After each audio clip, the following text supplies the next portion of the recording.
We are looking to intravascular imaging in calcified lesion. Here my disclosure. Why we are talking about calcium? Calcium is exploding. Calcium is everywhere. All type of imaging are bringing back calcium from the periphery to aorta to the coronary artery, more visible or less visible. Calcium is making problem to all techniques of imaging. For instance, you can see the problems to measure thickness by using CT, where you have a blooming effect of the calcium. And also in structural heart disease is making problem. So the point is, it's time to change our interventional approach. So there are three highlights to be mentioned. First, management of a calcific coronary disease remains problematic. Second, we got advances in both imaging and in lesion dilatation technology. Third, we hope that new interventional therapy paradigm will evolve based upon the data. There are data collected with the newer generation of the DS, showing the impact of the non or mild calcification, moderate, and severe calcification in terms of major events. And here you can see when you have a moderate or severe calcification, how much is going to impact on the outcome of our patient, also with the new generation of DS. What about the possibility to capture the severity of a calcified lesion by using angio? Very poor. Heavily calcified coronary artery may mask the lesion.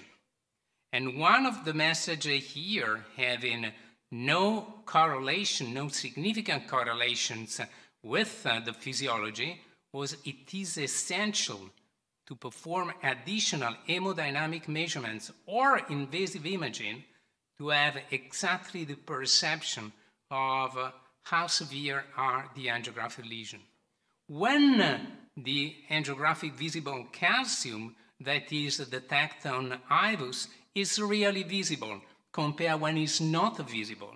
When you have a larger maximum calcium angle, when you have a thicker calcium, and we have a more longer calcification segment.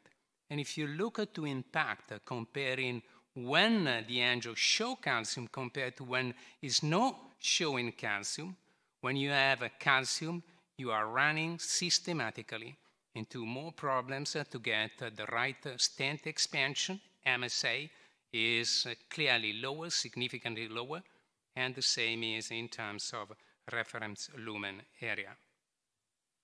Some new data.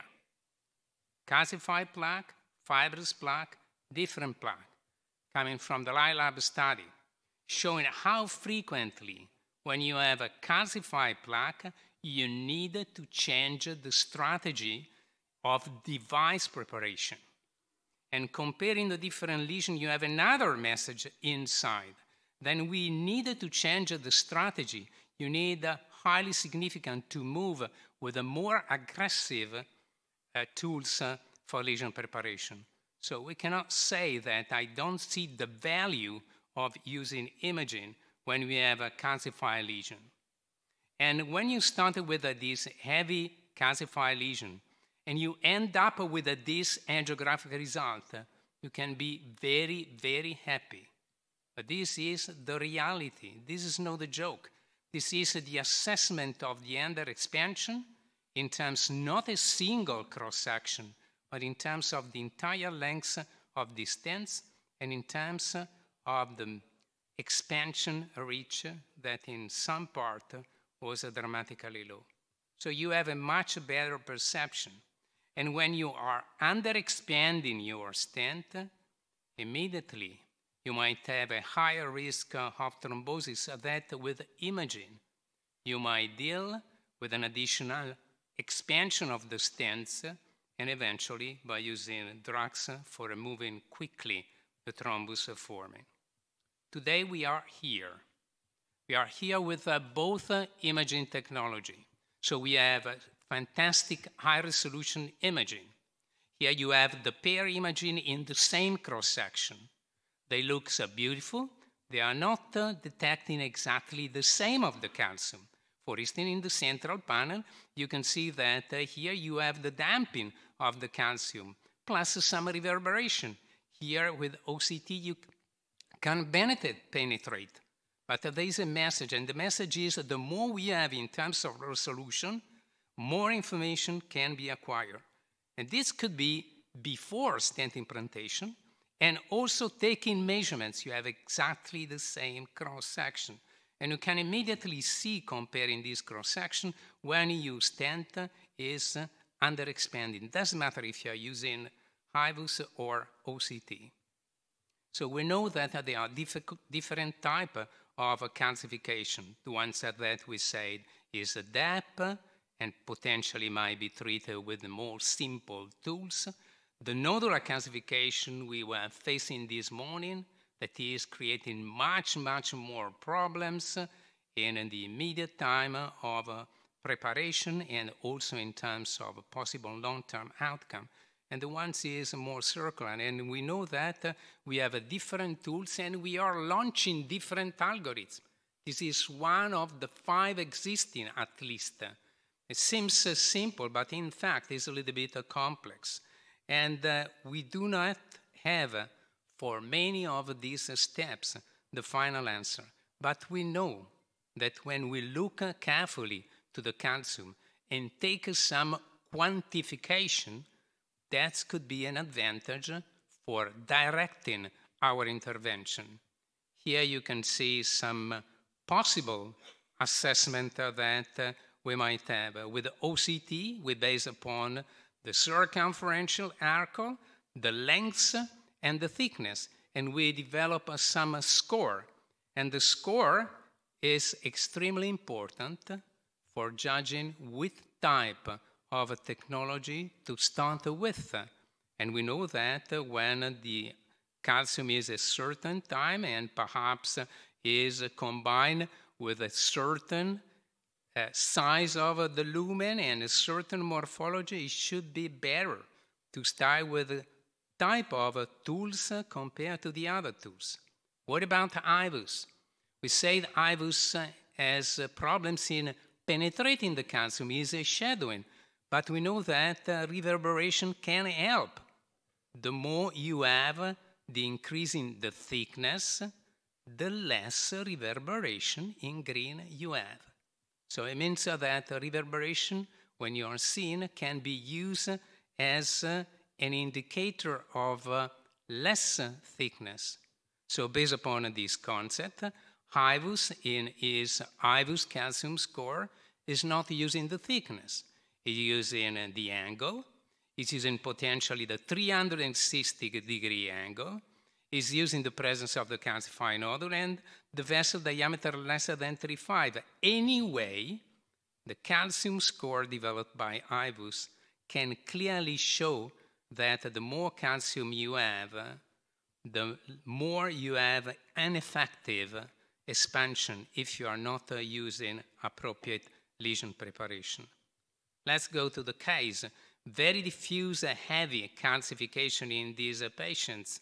And so we started from the left main, is going everywhere. So we know that we need, first of all, to take an evaluation of the calcium. And we spoke about the thickness, we spoke about the arc of the circumference, we spoke about the morphology of the calcium, the nodular protrusion with a very smooth surface in this case. So then you can start to do something like scoring or cutting. And what is extremely important is to have the objective to finish with an effective lesion preparation. Because if you are not leaving the vessel with an effective lesion preparation, you are going to pay a price after the stent implantation. Today, what we have is, but I cannot stop, is this type of display. So the automatic detection by AI of the calcium, that is a display in your angio co-registration. but it's not only display, I'm going back and I'm relaunching, but is also clearly showing for section, the circumference, and the thickness. When you don't have, it does not mean that you don't have absolutely calcium, but it means that it is inferior to your threshold. What does it mean, lesion preparation? Lesion preparation means, okay, we are starting from the baseline to understand the calcium. Then we decide which type of tool based upon the rules of the score. We said before, the morphology. Here you can see the rotational atherectomy and the effect of rotational atherectomy. But then you need to go back again and to capture how much did you gain in terms of size. And if it's not much, you need to go ahead to try to use some new tools in addition for creating cracks and for expanding the lumen. And here you have the changes in the longitudinal view that the imaging can do it. Can we do by using only rotational atherectomy? If you wanted to be more aggressive, you can escalate in terms of burst size, or likewise, this article is suggesting, you can try to have to go to lower revolution speed, below 150,000 RPM, that is the potential to achieve a greater calcium debulking when you have a very severe calcification. What about the additional tools after the rotational atherectomy? Here you have the comparison between the cutting balloon and the conventional balloon, and you can see that when a lot is remaining after rotational atherectomy and you have a thicker calcification, the cutting balloon seems to add better compared to the conventional balloon. We place some significant point in these European documents. We said, well, between the two techniques, perhaps OCT has the advantage to directly measure the thickness of the calcium. In any way, when you have this calcium arc more than 180 and the thickness is more than 0.5, you are taking a greater risk of stent underexpansion. In any case, when you don't see any fracture following the lesion preparation and the arc of the calcium is large, there is a suggestion to go more aggressively in lesion preparation. But at that time, lithotripsy was not still available. And we mentioned the importance to get a fracture. Here you have exactly the same patient, the same lesion, evaluated by IVUS and OCT to see how looks like the fracture when you are fracturing by AVL. And you can see in IVUS that then we are making big fracture, you are starting to have a very significant reverberation that you might use as an alternative criteria for understand the level of effectiveness. Why we are talking about a fracture? Because there are new tools that are helping a lot. And here you can see incredible images of the baseline post-IVL to look at a very thick layer of calcium and the different type of incision, cracks, deep dissection that this technology might achieve and the potential impact in stent implantation. During the emission, you might use the enhancement of the images to detect exactly where the emitter are to get better and better results of your procedure. Here you have the evidence that, in fact, fractures are not always present when you are using IVL. And then, in fact, in 30% of these patients, you might have the same post-stent results because this technology might impact in some way the molding of the plaque. Here is a different alternative we are recently developed that is showing how much we still need to gain in terms of a possible device for attacking calcification. Severe calcified bifurcation starting from the left main, you are doing the best that you can here, rota plus cutting plus decay crush plus high pressure pot, and you finish with the evidence of the crack, but with this stent expansion. And so what is really important is not only to have the crack, but to have a significant impact on the original plaque. Otherwise, it could be difficult to end up with a fully satisfactory stent expansion. Different type of calcium may coexist. Here you can see calcium plate. Then you can see clearly by this HIVUS HD a erupted calcified nodule, had a different frames, and then is going ahead. So it's no one single entity of calcium. Many times you have a combination of the calcium in this patient. We touch already on the role of this erupted calcified nodule or superficial calcium sheet or calcium protrusion in generating acute coronary syndrome. And it was already mentioned that a calcified nodule has a very negative outcome compared to the other type of unstable plaque, rupture and eroding. When you have this type of a protrusion, here you can see a case done after excimer laser and rotational atherectomy. This is the appearance. You have to face, and it's obvious that they are making many issues, including underexpansion and malapposition.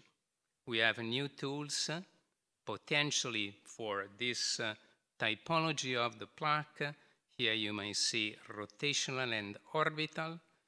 Few words of care about the orbital when you are facing very, very big band segment, because in this case you can make also some damage. So it's totally to be explored by collecting data. The few final words I deserve to one of the most important problems. Imaging catheter were developed all over the years having only one intention: to image and to have a high quality of images. In fact, to get a high quality of images, you need first to track down the imaging catheter, and you need to track down in bending segment, in highly calcified segment. And so many times you need to have tricks to try to get in before imaging. For the future, it's becoming equally important to have the new catheters working quickly and effectively.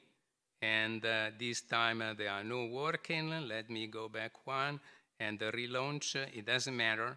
So I think that the vast majority of the manufacturers are trying to make this imaging catheter equally good in terms of performance. Here you have the last imaging on the importance to get high quality imaging, especially with OCT, because all the algorithms are really disturbed by the fact that you have blood contamination and unclear imaging.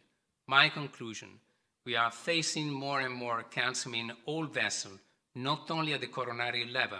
This is due to the age, comorbidity, diabetes first, and renal failure. An imaging-based strategy able to detect calcium and automatically quantify can benefit lesion preparation, which devices should be used, and stent expansion. To image calcified lesion before, during, and after stent implantation, definitely we need highly performant imaging catheter with improved trackability, more resistant coating to the fatigue exerted by the calcium that is scraping the catheter. New devices were recently demonstrated safe and effective for a more predictable stent expansion, and my personal suggestion is imaging first when it's possible, pre-treatment based on imaging, re-image the documents what was achieved, and to document what was achieved, and to check the final stent optimization. Thank you very much. Thank you.